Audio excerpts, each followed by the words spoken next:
반갑습니다. 오늘 한 달에 한 번 하는 시경 강의입니다. 시경은 제가 쓴 책 시경 87번째에 있는 건상이라고 하는 시입니다. 잊어버리지 말라고 한 달에 한 번 하는 거예요. 설문회자하고 천자문인데 시경은 매주 하려니까 너무 어렵다고 소리가 나와서 한 달에 한 번만 짧은 걸 합니다.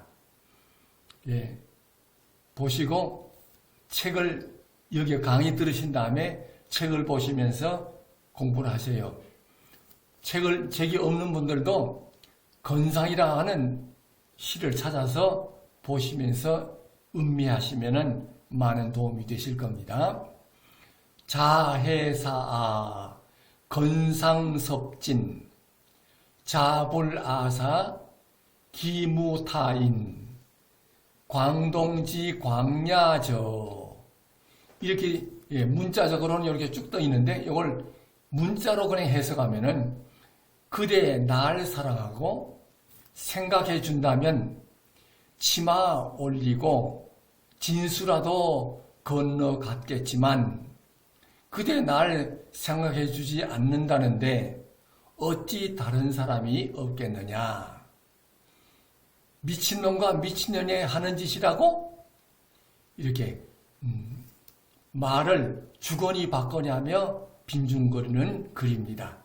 이 글이 쓰여진 때가 3000년이 넘은 글입니다. 그때의 젊은 남녀 이야기입니다. 그러면 3000년 전이라면 옷을 제대로 입고 살았을까요? 옷도 제대로 안 입었던 시대입니다. 그냥 조금 가리는 정도로 옷을 입고 살았을 것이고 또 여기에 이 글자들은 3000년 이전에는 글자가 이렇게 정착되지 않았습니다. 상형문자입니다. 상형문자는 그림 글자예요. 그림 글자로 이 표현을 했던 것을 문자화시킨 것이 시경입니다. 시경의 전체 놓고 보면은 첫째 앞에 부분 약 150수에서 200수 정도는 아주 고대 글이고 150수 이하 300수까지의 그 중간 글들은 뒤에 많이 첨가된 글이기 때문에 정치색도 나오고 상당히 그 꾸민 내용, 아부하는 내용도 많이 나옵니다. 그게 앞에 부분은 상형자를 말아야 제대로 이 시를 음미할 수가 있습니다. 그래서 저는 이 글자의 상형을 설명해 드리는 겁니다. 그대 할 때 요 아들 자자 썼는데 아들 자자는 그대라는 말을 보통 쓰지 않아요. 아들인데. 근데 여기서 옛날에는 사랑하는 사람을 그대, 요즘도 자기 이런 말 쓰죠. 자기라고 하는 말이 사실은 호칭은 아니잖아요. 지금도 자기라는 말이 호칭이 아닌 것처럼 자 하는 것도 원래 호칭은 아니에요. 그러나 여기서는 일종의 그대라는 애칭입니다. 자, 그대가 오로지 나만 생각해 준다면 이게 해자가 은혜 해자인데 은혜 해자의 위에 부분 이렇게 된 부분이 바로 실패의 시를 감아놓은 것을 나타내는 글자예요. 실패의 시를 감으면 실은 한 가닥을 가지고 여러 번 감아서 실패에 감겨 있잖아요. 그래서 한 가닥을 의미하기 때문에 오로지라는 뜻이 나온 거예요. 여기다 마음 심자를 쓰면 오로지 한 군데다 마음을 둔다는 뜻이 돼서 은혜 해자가 되고 은혜 은자는 또 밭전자 모양의 마음 심자를 썼죠. 그럼 밭전자가 이게 밭전자가 아니에요. 밭전자는 옛날 글자를 찾아보면은 이런 모양이 되어 있습니다. 그러면 이런 모양을 뭔가 하면 이 사람의 갓난에게 태어나면 이 머리 꼭대기가 말랑말랑해요. 그게 정수리 신자입니다. 이게 신자예요. 정수를 나타내는 글자고 여기다가 마음을 나타내요. 마음도 이런 모양인데 요즘에 이렇게 하는 것이 바로 이 마음심자입니다. 마음심자는 심장의 좌심방, 우심방을 나타낸 글자예요. 그러면 정수리하고 마음하고 두 개 합해서 생각할 사자입니다. 생각할 사자는 내 생각 속에 부정한 것을 싹 드러내버리고 하나만 깊이 생각하는 의미의 글자가 생각사자예요. 그러면 해자도 한 군데 집중하고 사자도 한 군데 집중하는 뜻이에요. 예, 하나의 생각을 집중한다는 뜻이 해, 은, 두가 그렇습니다. 아자는 이렇게 된 글자가 이게 아자의 앞에 부분인데 이것이 손수자 모양이죠. 손수자 모양이에요. 그 다음에 그 뒤에는 이게 되어 있는데 이건 창과자예요. 창과자하고 손수자 모양이 합한 것이 나아자입니다. 여기에 나아자는 실제로 어떻게 되냐 하면 이렇게 표시가 돼요. 그러면 이런 모양이 바로 나아자입니다. 그러면 이게 개인병기입니다. 개인이 사용하는 무기예요. 그래서 개인이 사용하는 무기이기 때문에 개인을 나타내서 나아자입니다. 아자에도 나를 나타낸 글자가 많아요. 응? 여러 가지가 있는데 이것도 나아자고 이것도 나아자고 이것도 나아자고 이것도 나아자예요. 그럼 이런 글자들이 다 나를 나타내는데 그냥 여러 글자가 있지만은 쓰일 때마다 그 글자의 특성에 따라서 쓰이는 거예요. 이 오자를 쓰면은 하늘과 관계 있을 때 나를 나타낸 거, 이 글자가 나자를 쓰면은 이거는 자기 집과 관계 있을 때에 이 글자를 쓰고, 이것은 나자 쓸 때는 하늘 쳐다보는 거 나타낼 때에 나자를 쓰고요. 요것은 나여자인데 요거는 주거니 받거니 하는 데서 쓰일 때는 나자가 이 글자가 써요. 그게 아자 쓰일 때도 나를 나타낼 때에 이 보통들 이 글자 많이 쓰죠. 이거는 또 벼화자하고 사사로 사자서 곡식과 관계 있을 때에 나자 쓴 거예요. 그 아라고 하는 것도 여기서는 무기와 관계 있을 때 쓰여지는 글자인데 이 글자가 제일 많이 나를 나타내서 쓰여지는 글자입니다. 그 다음에 건자는 이렇게 쓰고 여기에 이게 두 개가 옆으로 삐쳐져 있어요. 그러니까 이 글자는 원래 옛날에 막는다는 뜻이에요. 막을 색자에서 지금은 이렇게 써야 막을 색자죠. 이렇게 되면 막을 색자인데 이거가 지금 없이 이것만 써도 막을 색자예요. 막는다는 뜻이고 여기 오도이자가 들어가서요. 오도이자가 들어가면 막을 색자하고 오도이자가 합해서 옷을 걷어 올려서 내려가지 않게 한다는 그런 뜻으로 이게 옷자랑 추어 올릴 건자로 쓰여지는 거예요. 이게 건자가 옷을 걷어 올린다는 뜻의 글자로 쓰여집니다. 요거는 실제로는 요 부분이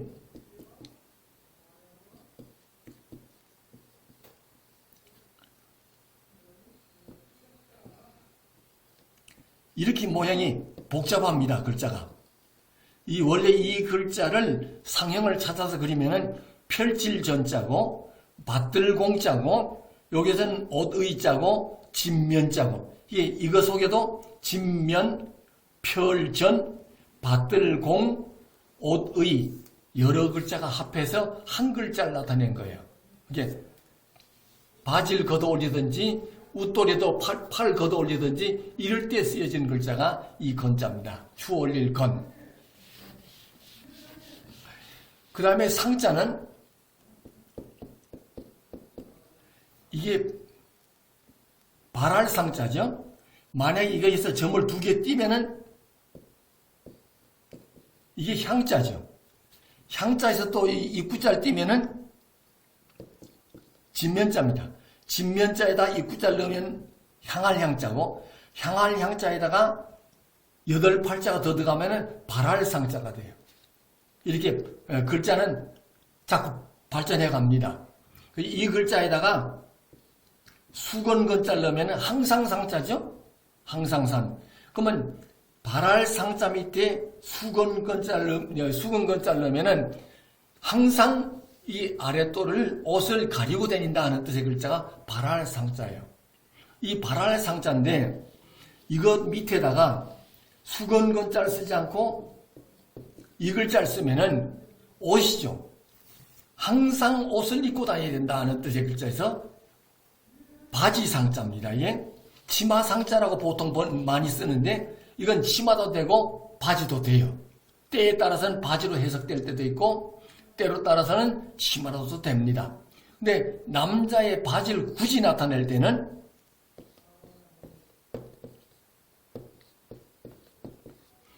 이게 치마군자입니다. 이 치마군자는 여자 치마가 아니고 남자 치마를 나타냅니다. 그래 이거는 남자 것도 될 수 있고 여자 것도 될 수 있는 치마가 되고요. 이거는 남자 치마입니다. 그럼 왜 이런 글자가 생겼냐? 지금이야 바지 입지만은 수천 년 전에는 제대로 바지가 발달하지 못한 때에는 남자들도 그냥 아랫도리 미리 가리고 다녔어요. 그러니까 그때 썼던 남자 치마는 이게 남자 바지 치마예요. 이거는 남자 치마도 되고 여자 치마도 돼요. 근데 굳이 이거에다가 수건건자 써도 치마도 되고 항상상자도 돼요. 그 다음에 이렇게 쓰면은 이게 그칠 지자죠. 그칠 지. 여기다가 이렇게 쓰면 걸음보자죠. 걸음보. 그러면 실제로는 위에 이 그칠 지는 가을지자고 구분하세요. 가을지자. 이 가을지자죠. 이 가을지자하고 이거하고는 비슷하게 생긴 글자 원래는. 근데 이 글자 쓰기 이전 글자는 이렇게 썼습니다. 이 글자가 가을지자예요. 이건 그칠지자예요. 그러면 그칠지, 가을지가 비슷하기 때문에 이건 없어지고 이걸로 지금 가을지자 쓰여요. 그 다음 요것도 발인데 앞에 발은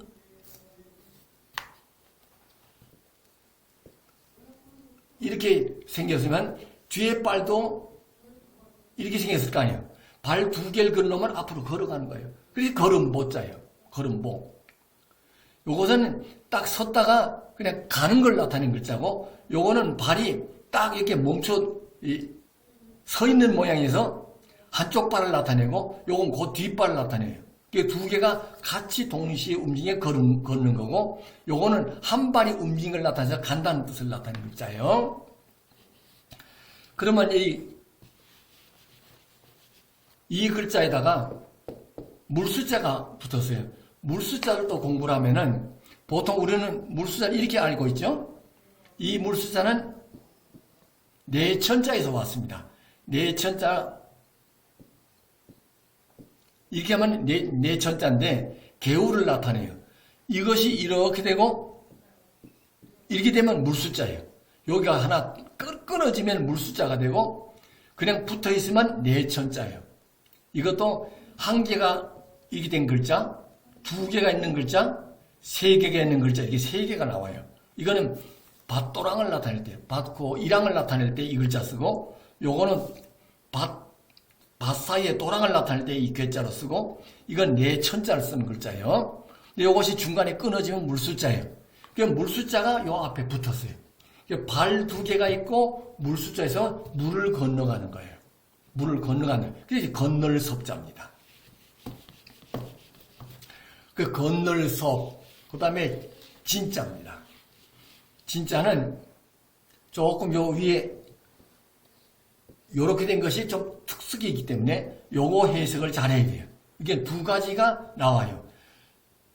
봄춘자에서 이렇게 쓸 때는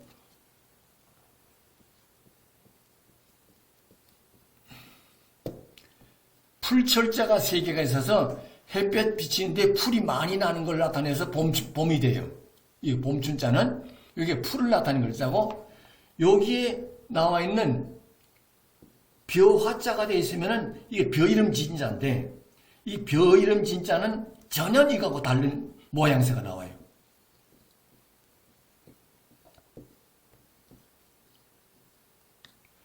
이런 글자가 있는데 이 글자는 이렇게 생긴 글자예요. 이 글자는 용자입니다. 방아찌을 용자예요. 요거는 봄춘자가 너무 닮아서 헷갈리는 글자예요. 요거는 찌을 용자예요. 찌을 용자는 바로 이렇게 생겼어요. 요 속에가 낫오자가 들었고 여기는 또 밭들 공자가 들었고 여기는 절구구자가 있어요. 그러면 절구에서 공인을 들고 방아찌는 의미의 글자가 이 글자입니다. 그러면 이 글자에 요것이 바로 이 글자입니다. 그러면 이 글자가 있고 요거는 벼거든요. 그러면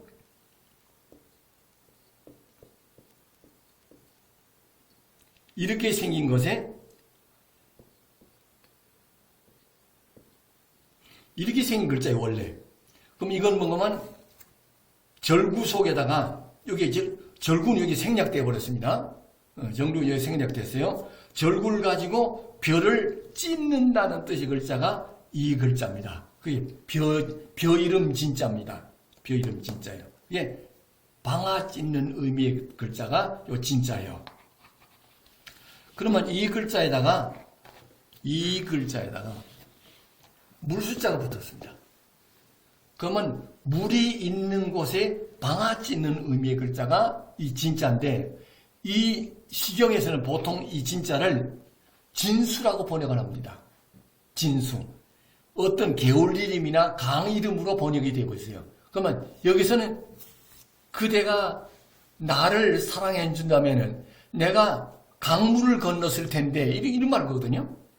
이 말 자체가 상형을 살피지 않으면 해석이 안 돼요. 밑에 쭉 한 다음에 내가 조금 더 풀어드릴게요. 자, 불아사. 그대가 아니 불자는 이렇게 생긴 글자에서 왔어요. 이건 무슨 뜻인가 하면은, 풀을 잡초가 올라왔을 때에, 밭에 잡초가 올라왔을 때에 뿌리채 뽑아버려야 다시 잡초가 나지 않고 새로 나게 되죠. 그래서 밭에 풀을 뽑을 때에는 뿌리채 뽑아야지 모가지만 잘라내면은 2, 3일이면 또 돋아올라오죠. 바로 위에 싹 뜯어버렸는데 뿌리에 남았다는 뜻이에요. 아니 불자가. 그래서 이 글자가 이 글자하고 서로 상관이 있는데 여기가 이렇게 되면은 이 글자예요. 이게 없으면은 아니 불자예요. 사실은. 그러면 여기를 위에 풀을 뜯어버리고 뿌리만 남았다는 뜻의 글자가 불자입니다. 요거는 자꾸 불어난다는 뜻이에요. 막 배가 돼서 잘 자라서 막 자라난다는 뜻이에요. 같은 의미의 글자인데 요건 나올 때 또 설명하죠. 불아사 그대가 나만 사랑해 준다면 참 그대가 나를 사랑하지 않는다는데 이 기자가 또 나옵니다. 이 기자에 요 매산자 같은 걸 띄워버리면은 보통 콩두자라 그러죠. 이 콩이 아닙니다. 콩은 원래 이렇게 생겼어요. 이게 콩인데 이 콩숫자를 쓰지 않고 그냥 여기에 콩두자로 써요. 이게 실제로 콩이 아니고 제사 그릇입니다. 제사 그릇. 이렇게 춤이 높은 제사 그릇을 나타내는 글자예요. 그래서 제사 그릇 이름 두자예요. 원래는. 그러면 이 글자에다가 매산자 모양을 올린 글자가 이게 기자도 되고 개자도 돼요. 개선한다 할 때의 개자도 되고 즐겁다는 뜻으로도 쓰이고 또 이것이 붙어서는 어찌 왜 하는 부정을 나타내는 겸의 그 의문을 나타내는 조사로도 쓰이는 글자가 이 글자입니다. 어찌, 여기서는 어찌로 그래서 기로 한 거예요. 개로 하면은 좋다, 기쁘다, 즐겁다 이런 뜻이 돼버렸는데 여기서는 어찌 이렇게 번역이 됩니다. 어찌 무타인, 타인, 타도 이게 달을 타자죠. 이건 그 밑에 야를 생각하고 한때 그냥 달을 타자 한번 보세요. 타인, 다른 사람이 무 없겠느냐. 그대가 나를 사랑하지 않는다는데 어찌 다른 사람이 없겠느냐. 광동지 광야저. 광이란 말이 이렇게 생긴 글자가 나오고 임금왕자가 나오죠. 근데 여기서 이 앞에 요것은 개견자입니다. 개견자는 큰 대자에다가 점 찍으면 개요. 개. 이 개인데 개견자가 부수가 되면 이렇게 변해요. 네, 부수가 되면은 요런 모양으로 변형이 돼요. 이 글자와 이 글자는 같은 겁니다. 요 글자와 요 글자는 같은 글자예요. 이 옛날 그림을 보면 이렇게 나타납니다. 그러면 개견자하고 그 다음에 여기서는 왕자죠. 모양새는 왕자인데 이게 왕자가 임금왕자가 아니에요. 모양은 임금왕자예요. 임금왕자는 원래 이렇게 생긴 글자입니다. 도끼를 나타낸 글자예요. 폭력, 무기를 나타낸 것이 임금왕자예요. 근데 여기서는 임금왕자가 아니에요. 이렇게 생긴 글자예요. 이게 가을왕자예요. 가을왕자가 지금 왕자처럼 변해버린 거예요. 그러면 이 개견자하고 가을왕자 앞에서 미칠 광자가 됩니다. 개가 막 뛰어가는 거예요. 그게 이게 광자예요. 개가 뛰어가는 글자가 개가 미쳐서 막 들고 뛰는 걸 나타내는 글자가 미칠 광. 그 다음에 동자가 또 나옵니다. 이 동자에 요 위에 본 설립자 모양이죠.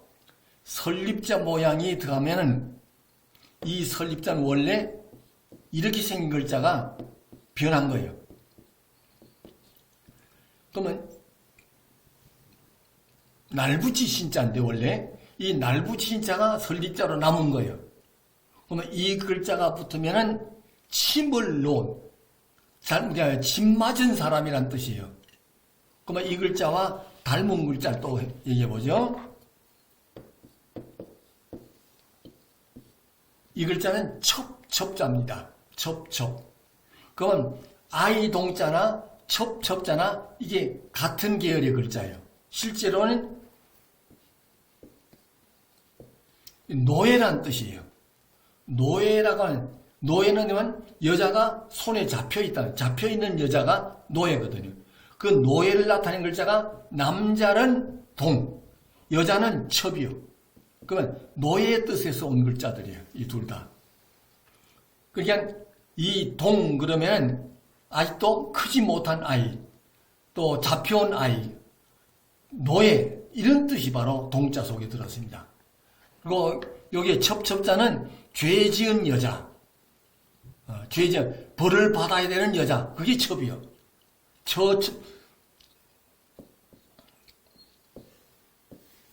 이건 처자죠.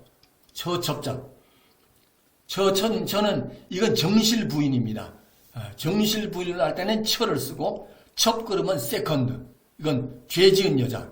이거는 죄 지은 여자 노예 아이. 원래 이런 데 있어. 원래 아이를 나타낼 때는 아이 아자 써야 되는 거예요. 아자가 원래 이 어린아이인데 이 보통 통용되기를 아이로 이게 동자가 통용되고 있죠. 그러나 글을 쓰실 때는 구분하셔야 돼요. 구분하실 때 아이는 이렇게 표시해야 되고 이 동자를 쓰게 되면은 노예 뜻이 속에 숨어 있기 때문에 잘못 말을 시를 써놓으면은 노예가 돼버려요. 그 다음에 여기서 야자를 타자 설명할 때 야자를 설명을 좀 건너뛰었어요. 이 야자는 보통 이끼야 그러죠. 이끼야. 근데 이끼라고 하는 것은 바위 같은 데 있는 그 풀 이끼를 나타낸 글자인데 이거 글자가 이끼 야자가 상형자를 한번 그려볼게요.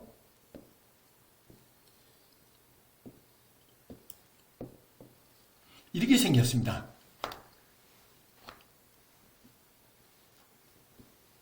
이렇게 생긴 글자예요. 그러면 이 글자가 야자인데 설문에서 보면 여음야 그랬습니다. 여음야.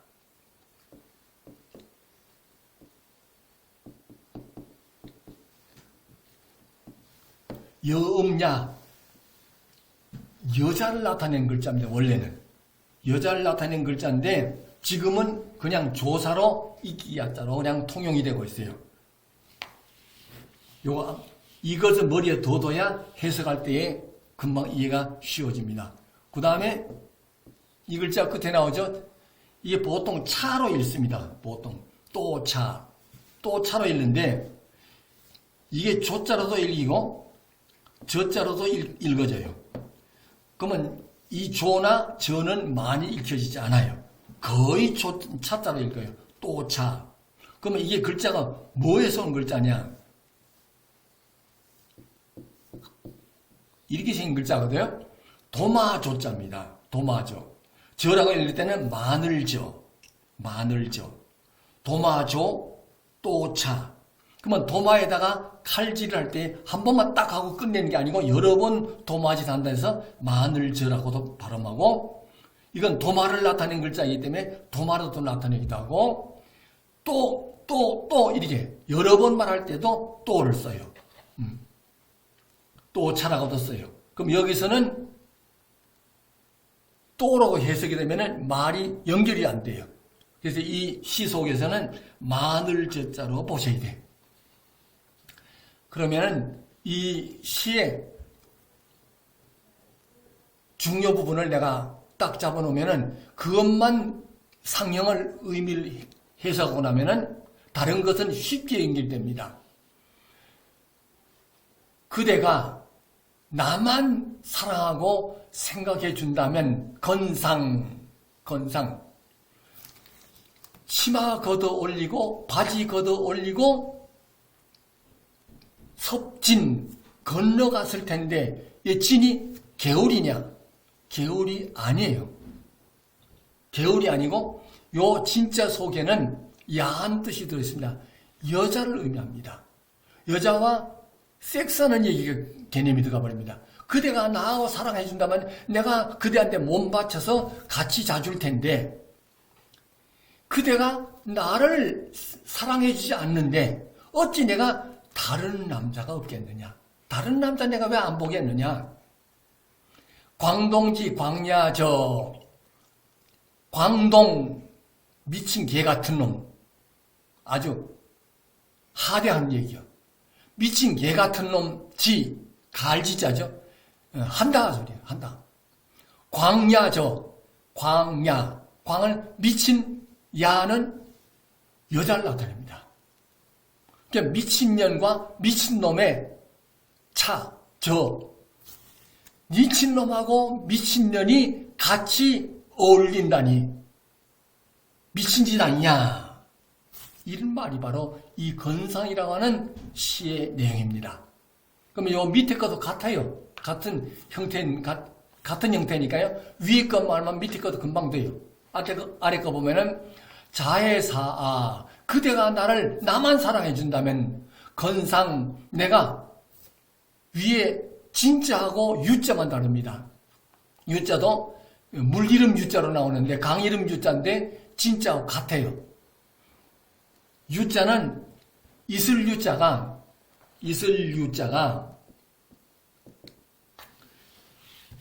이 유자도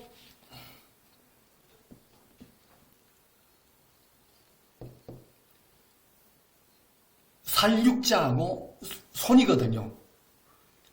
여기에다가 물숫자가 돼 있어서 육신 속에 손이 간다 소리예요.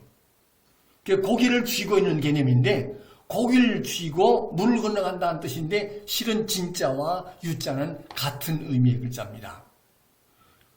그러면 그 다음에 또 다른 점이 가운데면 타사 돼 있고 위는 타인 돼 있습니다. 타인 했을 때 사람인자는 사람을 나타냈고 사자는 선비사자죠. 선비사자는 이런 의미의 글자입니다. 이런 의미의 글자이기 때문에 이것도 남자를 의미하는 글자가 됩니다. 다른 남자가 왜 없겠냐? 좀 야한 글입니다. 지금 그냥 이 문자라면 옛날 시를 읽을 때는 문자만 해석해서 풀이가 다 되질 않아요. 문학적 의미도 찾아봐야 되고 어떨 때는 신앙적인 종교적인 의미를 캐야 될 때도 있어요. 그게 해석하는 방법이 첫째는 문자적으로, 두 번째는 문학적으로, 세 번째는 신비적으로 이게 세 층계를 거쳐야 되는데 여기에는 신비적인 문제는 없어요. 문학적인 가치로 볼 때의 남녀 관계의 사랑 이야기입니다. 야한 얘기했으니까요. 미안합니다. 잘 새겨두세요.